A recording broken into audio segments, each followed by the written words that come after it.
What's going on, ladies and gents? So today is day one on McDreamy.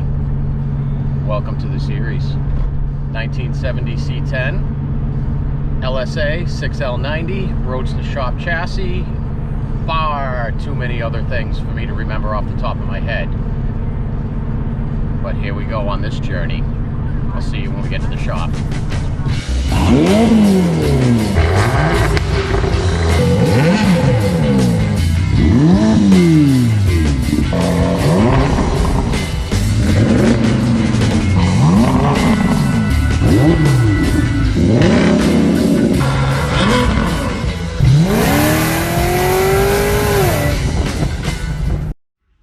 Oh baby, here we go. So cab is on the frame, drive shaft is here and in. Gonna start running all my wires. So one thing I did notice right off the bat, this is way too close here for me, so I've got to work with something. I think we're gonna shim it on this bottom bolt, bring the entire thing up. They've got a couple of shims in here, but you're already working on a downward fulcrum there. I'd rather bring the whole thing up, and it'll come up a lot more if the shims are in here. So we're going to figure out something with that, because, you know, we didn't, obviously, never used a Wegman drive, so we don't know that's going to be that tight of clearance. But, what do we got here today? I've got to put my freshly painted pan on. This is a mount that we found on eBay that is pretty kick-ass. Oh, let me get down in here. Oh, that hurt. All right, so they started running this stuff. I got to make sure that's not in the way. If I remember correctly, yeah, so that's going to be in the way. I'm going to have to move that tube. So this mounts in here. So it mounts to this top bolt here and a side bolt here. This holds my Dakota Digital main brain box and my BIM module. It's pretty awesome for just random finds on the internet. So I'm going to actually pull this out, mount this thing in here, and start mounting that stuff. But this thing's just kick-ass. Let's take a good look. Look at how low it is, and it's up on the lift already. The rear tires are off the ground. This thing is going to be low and mean, just nasty. So we are going to run our AC and our heater hoses out through here, through the fender, through our Veneta Fab inner fenders, through a bulkhead to go into here. So we're going to run all these hoses on this side, and on this side we're going to run our heat exchanger hoses and power steering hoses, because it has a remote reservoir that we're mounting up in this area in the Veneta Fab fender for the power steering, and our coolant reservoir for the heat exchanger system. But we're also putting a coolant reservoir on this side for the regular coolant system. So let me take a look at everything I got and start getting a plan going here. Mount that bracket in there and mount some modules, and then we can get going.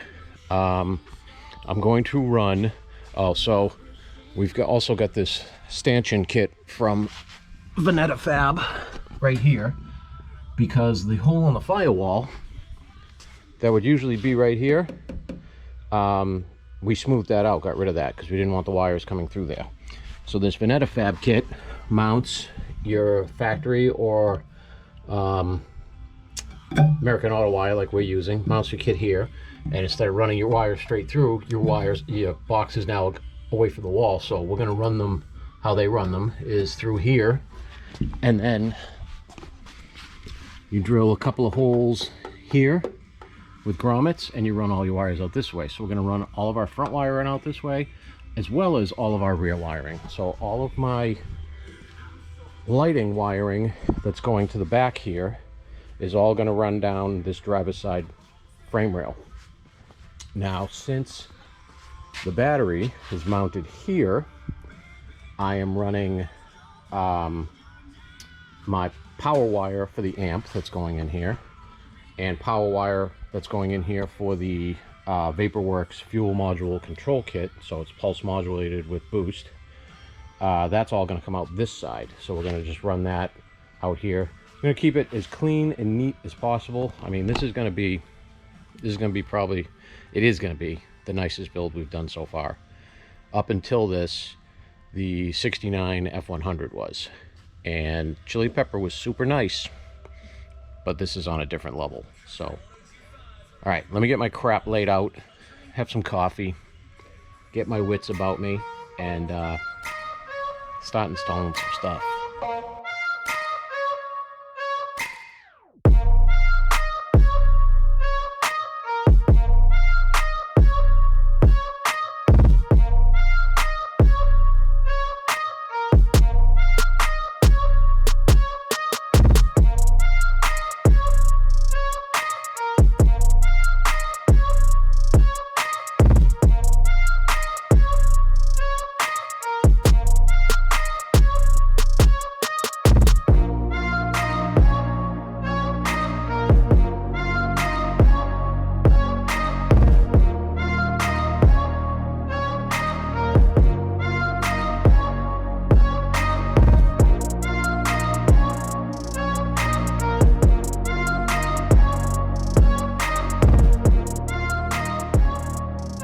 I'm gonna do the easy stuff first, as in get my transmission pan on there. And I fitted my dipstick tube up on the other side for the engine, so I have to bring that into work, clean that off, paint it. I can't remember if I brought the fittings or not to start running these transmission cooler lines, but I'm gonna take a good look under here. This is super cool. It's gonna be a great looking truck on top and underneath. All right, so I moved my AC hose. We're gonna mount that bracket up there next, and then mount my 2 Dakota digital modules to that. Yeah, I gotta admit, for an eBay find, it's a pretty kick-ass little mounting plate. Keeps everything out of the way. I can rerun this hose back over that after I get all my wires going through. So unlike everything else we do, we're using the BIM interface here that plugs into your OBD2 port. So the only thing sensor-wise I will have to run up here is a fuel level sender wire. Don't have to run any of these. I just have to run my ground, powering, and switched ground. Then up here we'll be running dimmer, check engine light, high beam, left and right, directionals, and that's about it. So I'm gonna unbox my American Auto wire harness now that's gonna go into there and start cutting out all the drops we're not gonna need, because we're not running a factory radio, we're not running factory AC, and we're getting rid of a lot of the interior lighting because we're only using the dome light up there. We're not using any of the footwell lights here. And I'm gonna start running that and getting that all cut out and ready to go. Also, look at this super awesome billet adapter that he found to mount your 3-bolt Camaro style flange to an actual drive shaft. Because if you know, the Camaro style flanges use the rubber Weibo vibration dampener basically, and we're not using that on this obviously. But this is kick-ass. If I can remember where he got that from, I'll link that in the description. Alright, fuse block is mounted. Harness is just kind of in here right now. I'm just trying to find my area where I'm going to route everything, because I have to take into account that we're going to have a bunch more of these tubes for the vintage AC. We're going to have a radio here. We're going to have HVAC controls here. I'm going to have a wiper motor there, which is over on the table. I'm going to actually install that now too, because I have all my wiper wires. And then we're going to run stuff over this way. So we've got headlight. This is horn relay, I believe. I'll have to see. Yes, horn relay. This is obviously plugs into your column, main column wiring. Neutral safety switch. Reverse light stuff, brake light. This is for extra accessories, stuff that you add in. This right here is for your high beam switch. We have some in here that I'm just going to leave instead of cutting. These are the interior lights. Well, actually, these we might be using. I'm pretty sure we are using the door pin switches. And then I have to go through all this stuff. So this stuff over here, let me see if I can, I didn't bring my lights today, so I'm working with this one. It's not magnetic.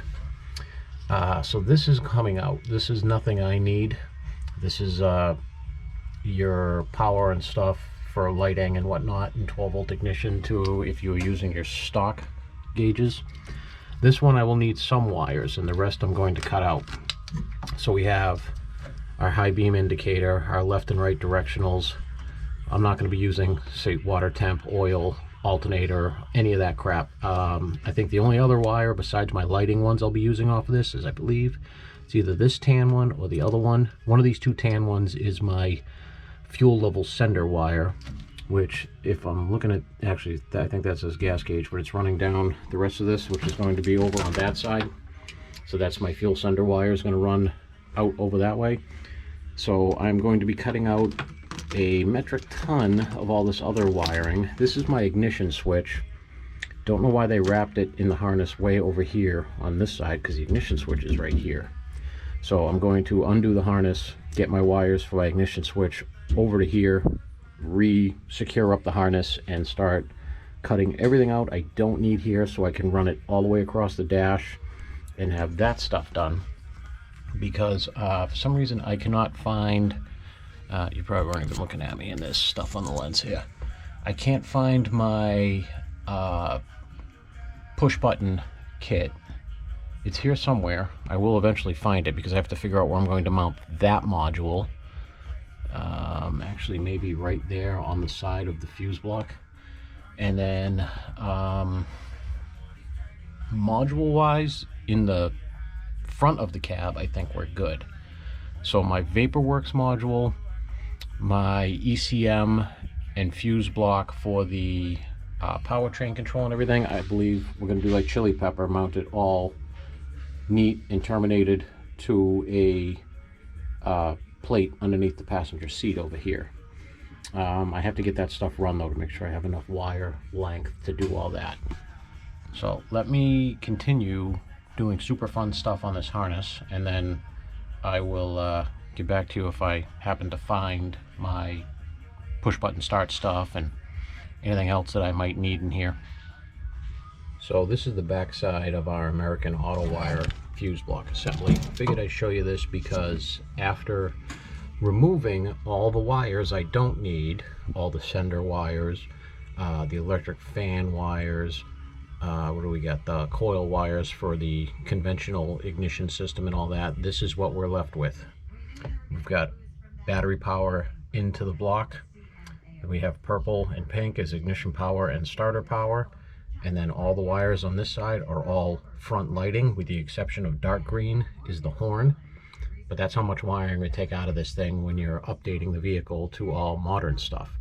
You have, like I said, you have no need for any of those sensor wires in there, or the ignition wires for the coils or any of that crap, because we are getting all our signals from the OBD2 stuff. Plus, it's a modern drivetrain with a self-contained harness, so there's no coil wires, no choke, no water, no oil pressure, none of that crap. So now that I've got all that done, I'm going to remount this back in there, and then tighten up all these harnesses, and then get back to doing my ignition switch. I realized when I was getting ready to cut the harness for the ignition switch, I was like, oh crap, I need to do the front lighting harness and the front main power harness, which go to the back side of that. So I did those, got my schematics out here too, so I'm tracing through everything. Now we're going to start doing some cutting. Okay, progress. Got pretty much everything done. I still haven't unwrapped, I'm caught over here on my drive shaft. Here we go. Haven't unwrapped and moved over my wiring for the ignition switch into my ignition switch hole yet, but I did find my push button start hardware box stuff. So I'm looking around where I can mount this, and what's actually super awesome, I realized, with this stanchion that moves this out, I now have room, let me get you up here, behind these wires. So this box is going to be mounted up here. Let's see, can you see? Here we go, up here behind this. I'm going to tuck it up in there, and we're going to industrial double side tape that thing up there, because obviously we can't screw it through here because they finished firewalls on the other side. And that gives me enough room to run all my main power wires through the bottom and my couple of accessory wires through the side. So that's pretty awesome. And so now I'm actually, before I do that, I'm going to take all my signal wires for my lights and my ignition and whatnot and mount them into my Dakota Digital, so then I can tighten this harness up before cutting these and moving this harness back up through this way, because these are not going to go in through here anymore. These, all my ignition powers from the ignition itself are going to go into this box, so they're going to come way over this way. So let me get these tied up there first, and then I'll start on doing this wiring, getting all those little inputs put up in there and stuff, and then I'll bring it back. All right, update. Unwrap that harness, put everything the way I wanted it to go. Got a bunch of wires going to my stuff. My stuff is powered. Starting with a completely bare bones body here. It's a lot when you power it up for the first time, even if it's through a jump box. It's only putting out like 7 volts. But let's see, here we go. My fuse block is powered. My Dakota Digital is powered. My BIM is powered. My accessories are powered. Next up, I've got a jumper in here to jump accessory right now, but next up, we're mounting that module and wiring that all in. I think I might be able to use the clicker to power everything up. We'll see, but I'm going to do that next. It's coming along though. It's coming along very nice. Super happy with it. All this is going to be loomed and cleaned up too. This is all rough run. I have a couple more wires to run up here after I run that harness right there through the firewall, which I think we're going to bring in through right here. And if there is enough slack on that harness, PCM and fuse block mounted under here. If not, mounted way up under there where you won't see it, and it'll be good. So that's where we are now. So let me get going on this push button start. Oh, perfect. Looks like it was meant to be there. Out of the way of literally everything. All my wires come right out to this side here, so I can tie them all up nice and tight. And now we're going to start splicing them into my other wires. So I'm going to see, I might bring these up and over into this harness, since these other ones run through here as well. We'll see. I'm going to do a little bit of touch and go and see which way I like them run better. Well, I've got the push button start all wired up, and I've got everything ready to go. There's an issue though. Both remotes have batteries in them that they send, but they send them without a blocker in them, so both batteries are dead. Super convenient. Okay, so the way this push button start system works is, right now I have my power probe in my starter solenoid wire, so when my starter engages through this, you will hear that beep. So I also have this brown wire down here, which is my brake switch input, which my brake switch isn't in right now, so I'm going to just manually put this to battery power on the fuse block. So the way this works is I should hit unlock on the remote and the button should light up. Oh, I didn't hit it. There we go. Then when you put your brake on, it should start flashing. There we go. Now holding it will start it. Let go when it's started, and it's on. So all of my ignition powered stuff is on and working. Now to shut this system off, you can't just push the button. You again have to apply your brake pedal and then hold it. Do I not have my brake pedal? Oh, I don't have this hitting. What a pain in the butt without an actual brake switch in here. All right, should be on there now. You hold it, and then it shuts off. Release the brake pedal, that stops, and that light will go off on its own, or you can hit the lock button and it goes off. It's pretty simple push button start system. I like them. We use this exact same system on the 69 F100.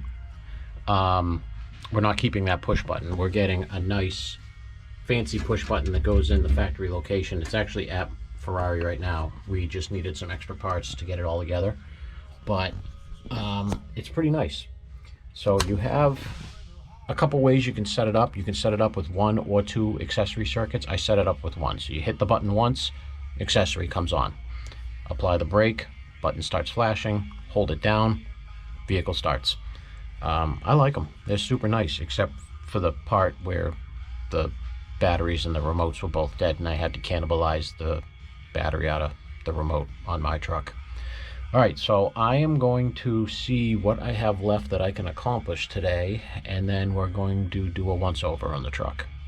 Well, that's a good amount of stuff today, actually. Doesn't seem like it, but it was. And I did a bunch of problem solving, figuring out what we've got to do moving forward. I also put in our cigarette lighter. Hold on. I know. The suspense. I know. Ooh. Ran the harness all the way over there and out. Took my dropouts for my windshield wiper out and moved those to where I wanted them to be. Here's my dropouts for my radio battery power and radio switch power. I think I can start putting that in next week. Push button start, as you saw, is all in and done and working. The push button we're going to be using is coming in, so we're going to be able to put it here where it's supposed to be. And I think, besides drilling a hole to pass that main harness through for the powertrain, I think wiring under here, we're pretty much done, except for running a couple of speaker wires up to that radio once we get a little bit more in here and get the speaker box in and whatnot. I think I've done a little bit of problem solving. So I showed you when we first got here. Way too close for my liking. Way too close. So we're going to space it up. I can take this off now because we're no longer powered.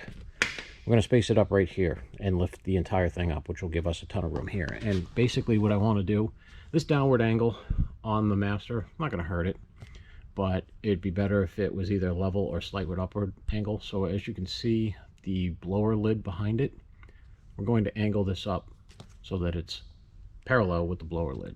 It's just going to be a lot better clearance, number one, most importantly.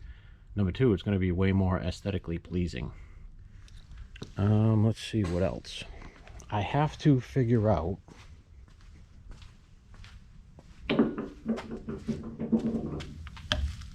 where I'm going to be running my powers and grounds for this.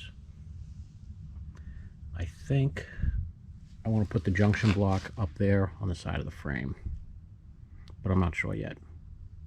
So I've got to do some playing around and fit that in a couple places and see where I like it. With the installation of this, underneath is done.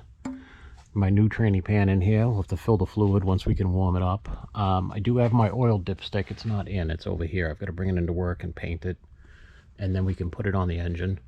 I have to figure out, so like I was saying, I got a lot of real estate actually under here that I'm liking maybe on this frame rail to mount my junction block for my battery, for the powers that need to be there.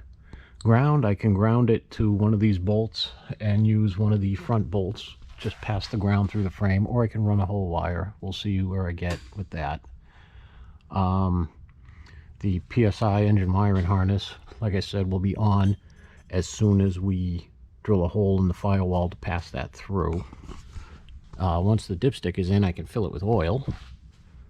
Fuel lines, I'm going to come down whichever frame rail, whichever side or fuel line I should say, I'm going to come down whichever frame rail has the inlet on the fuel rail, which I believe is the driver's side on this, and we'll just come straight down, up, and into that somehow. We have to get the steering shaft built in there, column as well.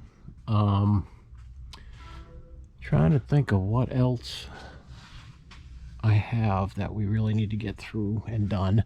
Obviously power steering lines, but we need to get the inner fenders on and get the remote power steering reservoir on as well. But we're looking good. So these wires, all my front wires, I've got to take a look. I think we come out here with a couple of grommets. Sorry, you're not even looking. The wires for the rear lights, I might do the same thing, but here, and just bring them down and out all the way through. I was going to run them out that side, but that's going to be a ton of wires to run out that side and then down.